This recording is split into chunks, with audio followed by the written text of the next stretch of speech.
That was crazy. That's a 15-pound pig that she's taking down right now. I want to see that back again because I feel like she actually almost got me.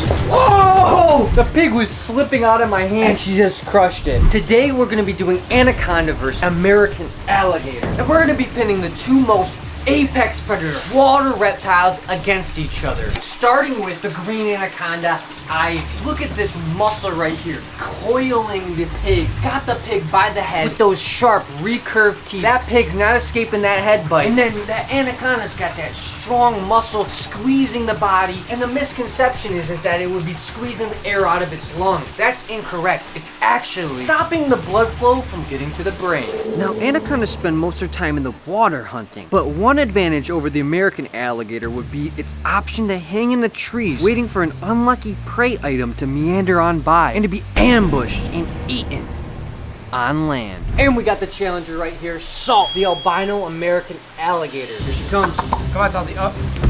Oh, there we go.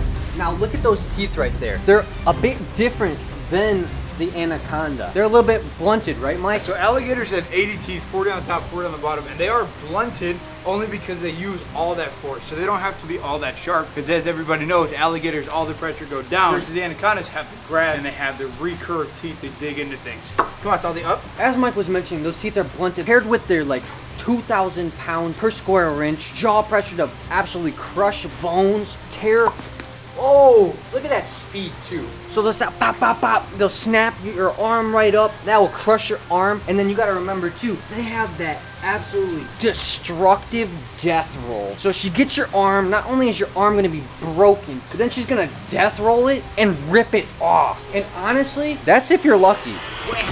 And then they're so cool too, so they have the flap in the back of their throat to where they can actually swallow food underwater without drowning, because it's just a muscle that they clutch. Alligators are basically like one hollow tube, and so if that flap opens when they're in the water, they can actually drown themselves. Pick their head up out of the water and then they swallow it whole. And that goes perfectly into the next point. If she doesn't rip your arm off by a death roll, she'll actually grab you, close that flap, take you to the bottom of the lake or wherever body of water she is, and drown you to death before ripping you apart and eating you. Sometimes alligators and crocodiles will take their food and put it under a log too, so it's basically marinating and getting softer under the water. What a horrible way to go.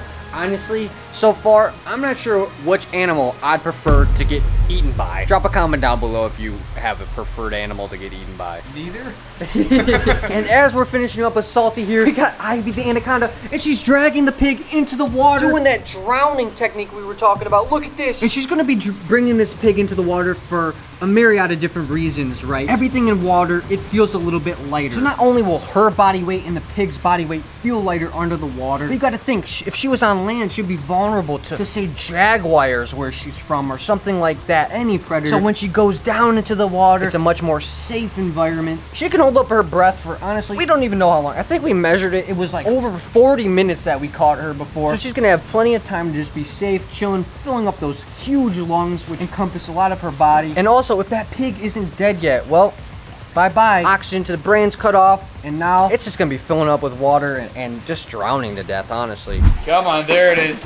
Good girl, come on up. And Pepper, she's trained, Salt's trained as well. Come on up. Pepper spends her time in the water, and then bang, we get her to come out onto land. Now, Mike, you were talking about something about a turtle. Yeah, so a lot of the times when the alligators are either just chilling or basking or sitting on the edge of the water, they wait for the food to come to them. Obviously, with their eyes and the way that they're designed to sit there and don't move. But when a turtle goes by them or something, they can feel that pressure with their ISOs, and that's when they'll either grab the turtle, or if the turtle tries to run out of the water to get it. There's lots of videos of that online and stuff, of a turtle like going past an alligator. The alligator's like, oh look, a slow snap. And then they just go grab it and crush the shell and eat the turtle. Not only are their jaw pressure, oh, get it girl, get it girl, get it girl. Yeah, there we go. That jaw pressure enough to crush a turtle cell, but look at, do you see those dots on her face?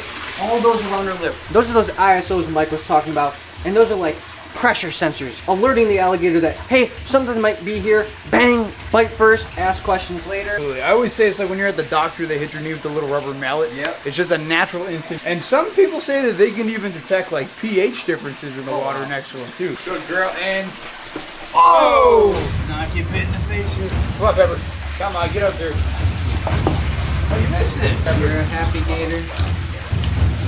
Come on, back it up. No, you know the rules. And bam, just like that. You can see it swallow it, watch. So she holds it up in her throat.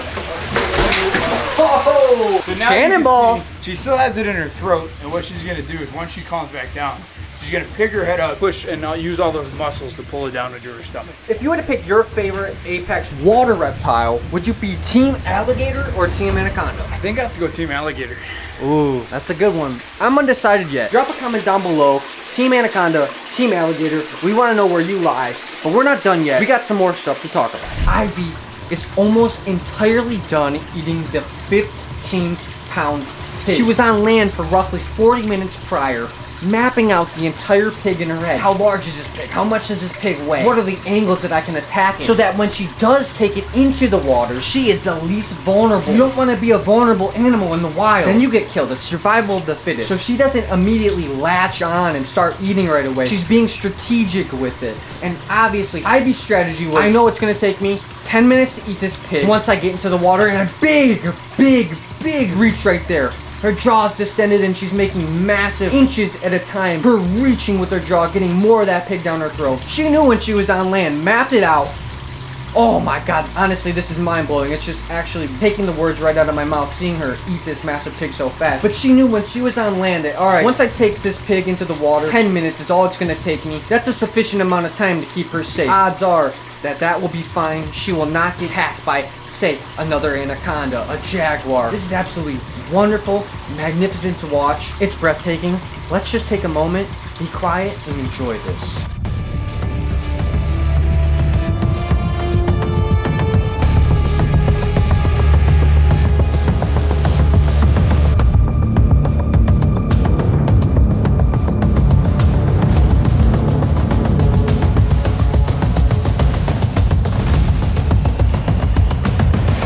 We haven't even put salt away. That's how fast that happened. That's impressive. Alligators may have up to 50 eggs in their nest. The difference between alligators and anacondas will have live births, alligators will lay eggs. Now those eggs are temperature sex determined, which basically means the temperature of the nest will determine the sex of those actual alligators. Out of those, say, 50 eggs, on average only about 20 or so will actually hatch. Half of them won't even make it out of the egg, and then within a year, only 10 of those alligators will still be alive. That's a 5% chance of life for a baby gator. And if she's an albino like our girl Freya here, those odds drop dramatic. Back to the green anacondas. They can reach a diameter of 12 inches. Honestly, might be even more. I feel like if you took a string and went around Ivy right here, this girl, granted she did just eat a massive pig, she would be similar to that length. Not only that, but let's see if I can pick her up a little bit. Oh my. I'm not even over exaggerating. He's really not. She is so big, and they can actually reach weights of 300 plus pounds. And our girl Ivy here, she's probably what, 12 foot, maybe 13 foot-ish? We should probably find out one day. But she can also reach lengths of up to 18 feet. Although when you Google it, it says that they can reach 33 feet and over 500 pounds. Now here's the deal. Nobody has ever seen that, and if you have, well, send a picture. We'll be waiting. So much so, Teddy Roosevelt literally put a bounty out for thousands and thousands of dollars for a 30-foot snake. Nobody ever claimed that bounty. So that's what I'm saying. That's just kind of malarkey. Now, alligators are absolutely awesome. Essentially stopped evolving about 60 million years ago. They have practically stayed the same. You could say they perfected the body type of a predator. How awesome is that? Survived mass extinction events such as the Ice Age. They stayed a little bit more towards the equator, as well as massive impacts of the meteorites that destroyed our Earth, wiping out the dinosaurs. They were able to survive, maybe because they can live up to a year without food. They are just survivors. They can survive in even colder temperatures where water freezes, sticking out just their nose at the tip of the ice so they can still breathe. It's absolutely amazing. Anacondas are sexually dimorph, the females reaching weights and lengths that are actually larger than the males so that they can have larger litters. Speaking of litters, their litters can range from anywhere from 20 live babies all the way 80 plus babies. Our litters that we've had here, we had about 40, so that's around an average. And different than the alligator, anaconda's survival instinct is so strong that literally within hours they can swim, they can hunt, and they can survive on their own without their mother. And that's like completely without their mom. Their mom birth, she leaves. That's it. Alligators tend to stick around, but they still hunt and everything by themselves. So special about Salt and Pepper here.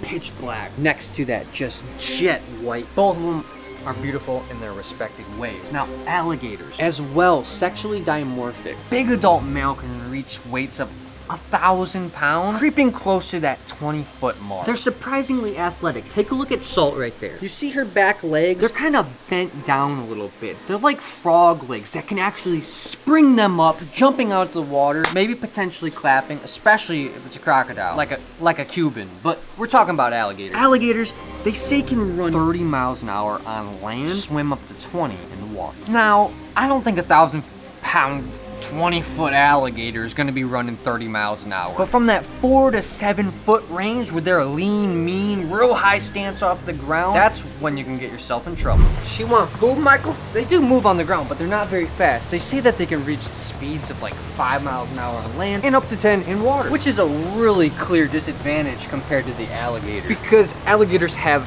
feet, so they can run, not crawl. And they also have that paddle of a tail, which can propel them at speeds much faster than an anaconda. Now, if you look online, they'll say that alligators here can hold their breath underwater for about 45 minutes. Now, personally, we haven't done any tests. We have shattered what they said about anacondas holding their breath with our own personal tests. Point is, they can hold their breath for a really long time. And these guys are not picky. Anything that falls in the water, they just kind of pop it up. So that's another difference between the anaconda.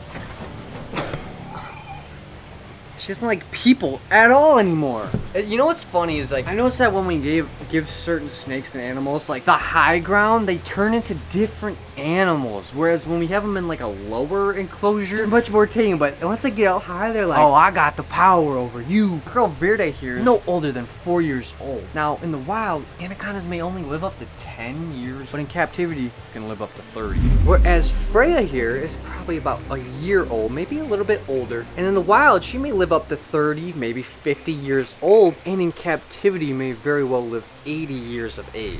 Anacondas are the meat eaters. They're gonna go out, they're gonna hunt big deer, they may catch a jaguar, 150-pound capybara. They spend a lot of time in the water too. When they're younger, and maybe as adults, they may catch a fish and some smaller mammals as well, if that so happens to be the case. And that's about all, guys, so drop a comment down below. Team alligator or team anaconda? That's tough, but honestly, I think I'm gonna go with Team Anaconda on this one. Alligators are pretty cool, pretty close match. Anacondas are a little bit closer to the heartstrings. Oh man, get out of here. Hope you guys enjoyed today's video. If you did, there's a playlist that you can watch all kinds of videos. You can also hit that subscription button. It would mean a lot to me. Also, hit that like button while you're down there. Have a wonderful day, Reptile Army. Remember, be kind to someone, and I promise I'll see you in the next one.